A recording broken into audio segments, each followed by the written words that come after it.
Mga bossing!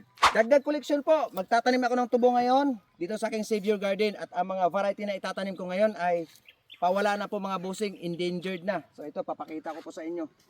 Ito po pala ay tinatawag na hawakang tubo. Malambot at matamis, mabigat po, sulit. So update ko po sa inyo mga bossing, baka ito po ay magtagumpay.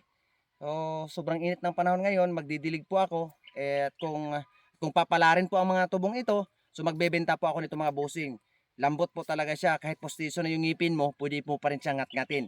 Kung malambot man yung super sweet, iba rin po ang lambot nito mga bossing. So ngayon, dalawang klaseng tubo itatanim ko rito. Ito naman po ay super jumbo. Ito yung ating super jumbo. Pag ito po ay matapat sa good quality lupa, and then matamaan po ng magaling na pataba, mga bossing, sasabihin ko po sa inyo, ang haba nito, tapos minsan aabot ng ganito kalaki.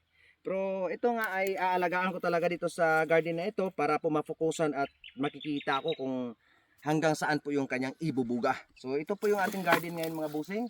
Ongoing po ang process dito. Ang ating mga purple napier, super napier, pacho napier at ito yung ating mga mulatto grass.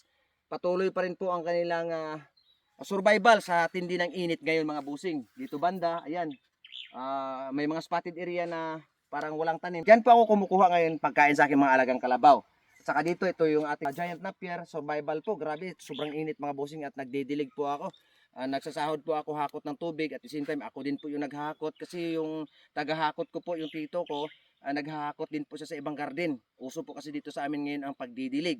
So overtime po kami mga bossing, naghahabol kami ng panahon kahit mainit, nagtatanim po talaga kasi pagdating ng ulan, kanya-kanya na po talagang busy. So ngayon habang may kunting panahon pa, ito, nagtatanim talaga pero sasabayan ng dilig kasi kung hindi po tayo magdidilig, hindi po magtagumpay yung ating mga tanim. So ngayon po mga bossing, operasyon na po kami and then may pabaon po itong pataba. Papakita ko po sa inyo ang pataba. So ito po yung pataba natin mga bossing na pabaon.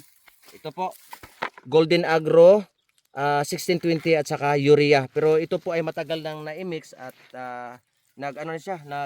medyo mabasa na po yan mga bossing kasi dapat pag na-mix na po yung mga pataba na yan, may plastic po yung ating sako pero since wala tayong plastic, ayan.